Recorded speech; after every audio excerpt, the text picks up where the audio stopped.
Governor Eddie Calvo calls education the single greatest solution to poverty. And today he laid out a plan to reform the education system on Guam, which he says is needed, because while the island's economy is growing, the unemployment rate remains high because Guam's graduates aren't prepared for the jobs that are available. Unfortunately, our workforce is increasingly unprepared to take the high-paying jobs and to create the businesses that will keep that money on Guam. What we're left with is high unemployment, even higher underemployment, and an economic mountain to climb. Why aren't they prepared? The answer is pretty obvious. Thousands of adults did not graduate from high school, and those who did, the great majority do not have the skill sets and the core competencies to compete for jobs and to start their businesses. The governor's plan includes some controversial ideas presented by the Education Learning Task Force's Reform Committee.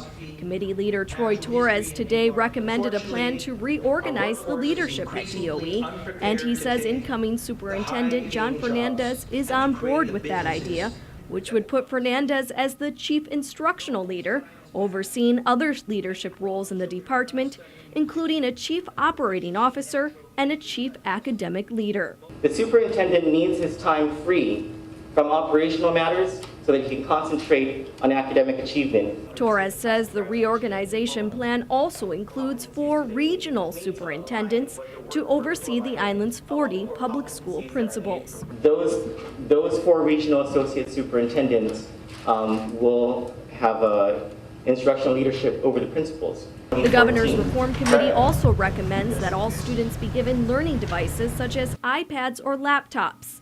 And they say social promotions where students are moved up a grade level when they clearly aren't ready should no longer be tolerated. All of these reform suggestions are part of an idea of Governor Calvo's to switch the current education system from one that bases student success on attendance and change it to a system that bases success on learning. Our expectations of student achievement must be tailored to what graduates must know to be ready for college and a career. But how do we make this change? How do we ensure that learning happens? This kind of change takes a while because we have to change everything about our system before we can demand accountability from teachers and students.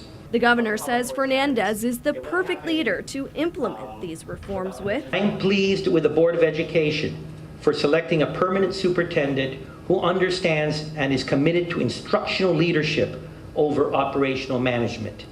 I look forward to working with John and supporting him with what he needs to be the chief instructional leader of our schools.